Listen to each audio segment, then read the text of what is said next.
Olá, hoje nós vamos falar sobre o capítulo 44 que diz: O Senhor é o único Deus. E ele inicia assim: Agora, pois, ouve, ó Jacó, servo meu, ó Israel, a quem escolhi, que te criou e te formou desde o ventre, e que te ajuda. Nada temas, ó Jacó, servo meu, ó amado, a quem escolhi.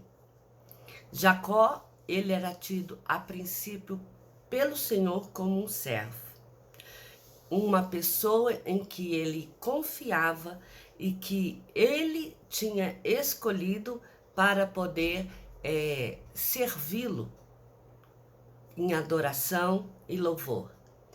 E homem que se mostrou bravo nessa sua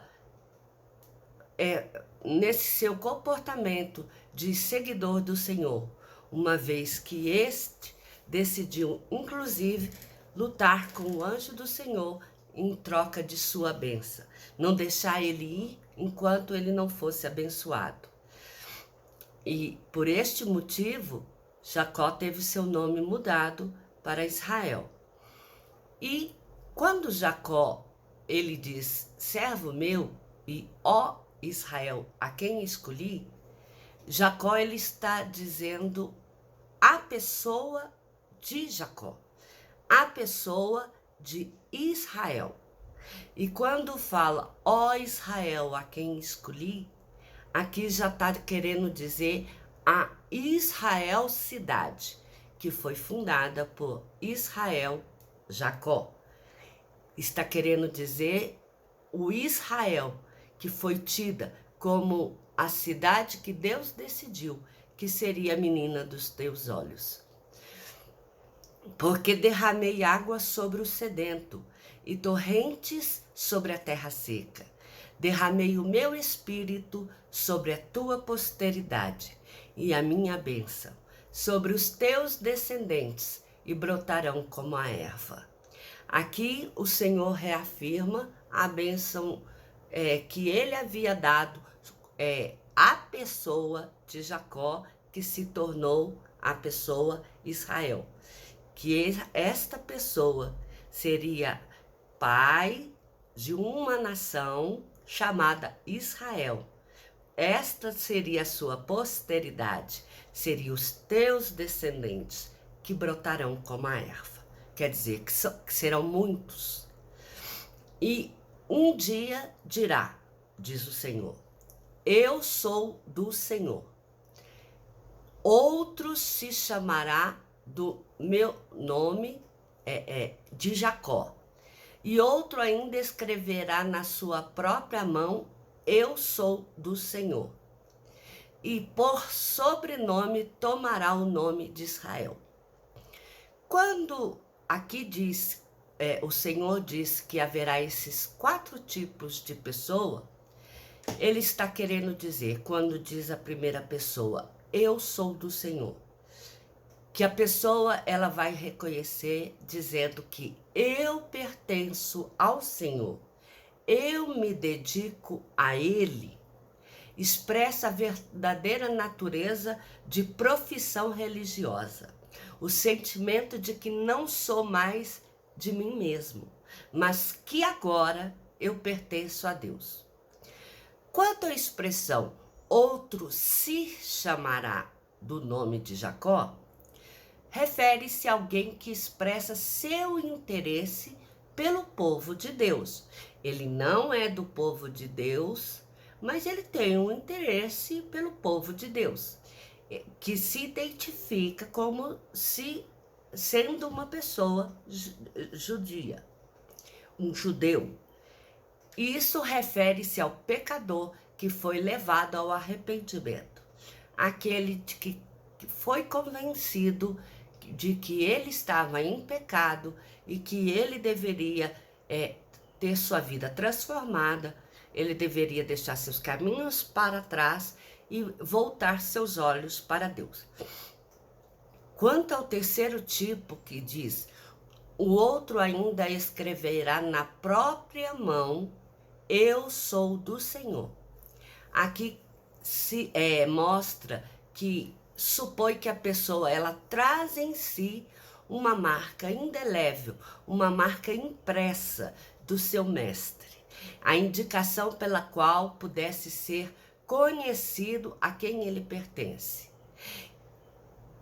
Eu sou do Senhor é a pessoa consigo, é o sentimento que está guardado dentro dela, dizendo que eu sou do Senhor. E o outro, quando ele escreve na própria mão, sim, esta pessoa, ela está reconhecendo que ela é do Senhor, mas para ela não bastou apenas reconhecer.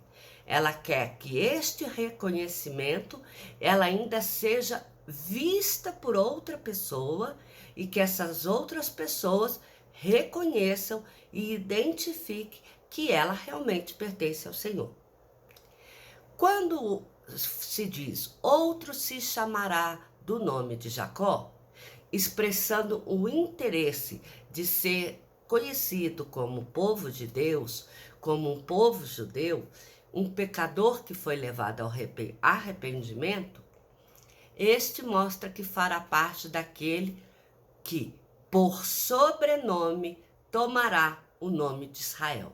Quer dizer que a pessoa, ela não só demonstrou um interesse de ser povo de Deus.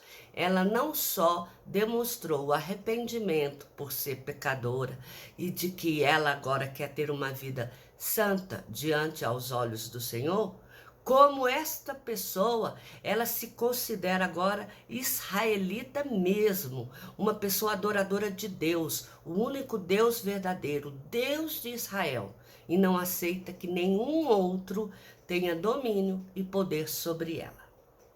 Então, o capítulo continua. Assim diz o Senhor, Rei de Israel: eu sou o primeiro e sou o último, e além de mim não há Deus. Quem há como eu, feito predições desde que estabeleci o mais antigo povo, que o declare e o exponha perante mim, que esse anuncie as coisas futuras. Aqui o Senhor faz um desafio porque ele sabe que não há outro como ele. Porque nenhum Deus conhece o mundo desde os seus fundamentos, a não ser ele que formou os fundamentos do mundo e o mundo. Porque ainda diz assim, não vos assombreis, nem temais. Não vos anunciei, vós sois minhas testemunhas. Há outro Deus além de mim? Não, não há rocha que eu conheça. Porque Deus estava desde o princípio, desde que nada ainda que existe, existia. E se desde que nada existia, ele já estava, não havia como haver outro Deus que existisse e ele não conhecesse. E não há. Deus é o único que há. Ele é o único Deus verdadeiro. É aqui que mostra no capítulo que é isso que o Senhor aqui está pondo no Isaías 44, que o Senhor é o único Deus. E aí ele diz o motivo da idolatria ser considerado uma loucura. E começa dizendo o seguinte: todos os artífices de imagem de escultura são nada. De nenhum préstimo, elas nada veem, não entendem, para que eles sejam confundidos. É um Deus ou uma imagem de escultura de nenhum préstimo. Eis que todos os seus seguidores ficariam confundidos. Aí Deus explica por que a imagem de idolatria, ela não tem nenhum préstimo. Ela é algo que é considerado coisa alguma, de que não serve de nada. E ele explica o motivo pelo qual. Aí dá o exemplo do ferreiro. O ferreiro, ele faz o machado, ele trabalha na brasa, ele forma um ídolo, a martelada, ele o forja na força do seu braço. Mas acontece que esse ferreiro que fez o machado, que mexeu com a brasa e formou um ídolo à base de martelada, à base da força do seu braço, forjando no fogo, ele sente fome, a sua força acaba, ele não bebe água e acaba desfalecendo. Quanto ao artífice, o artífice ele faz a sua escultura pela madeira. Ele estende o seu cordel, com lápis ele demarca, ele esboça a imagem, ele alisa com a plana, ele marca no compasso, faz a semelhança da imagem que ele quer fazer de um homem. Ele corta para si a árvore do bosque e parte serve para ele queimar, para se esquentar, para cozer o pão, assar a carne, e da outra parte ele faz o Deus. E depois, o que ele fez? Ele cortou a árvore, ele aplanou a madeira, ele fez o desenho, ele usou parte da madeira para esquentar-se no fogo, para cozinhar sua comida, para assar sua carne. Aí depois ele pega essa madeira que ele desenhou, ele coloca lá, e aí ele se prostra diante dela e dirige a sua oração dizendo: livra-me, porque tu és meu Deus. Aí aqui o Senhor frisa bem onde é que está a loucura da idolatria. A loucura da idolatria está nas pessoas não compreenderem que o artífice faz da madeira que ele escolheu a imagem que ele quer que seja feita. E mesmo que a outra parte dessa madeira seja usada para cozimentos, para aquecimento do seu corpo, da sua casa, ele ainda se prostra diante dessa madeira, desse ídolo que ele formou e faz ali as suas preces. Da mesma forma, o ferreiro, que ficou ali no calor escaldante da brasa, ele teve que trabalhar com o machado, ele sentiu fome e sede ali enquanto mexia com aquilo, e depois ele quer adorar aquilo que ele gastou o tempo para fazer. Então diz assim: nenhum deles cai em si, já não há conhecimento nem compreensão para dizer: metade queimei, cozi pão, assei carne sobre as suas brasas e comi. E faria eu do resto uma abominação? Ajoelhar-me-ia diante de um pedaço de árvore? Tal homem se apacenta de cinza.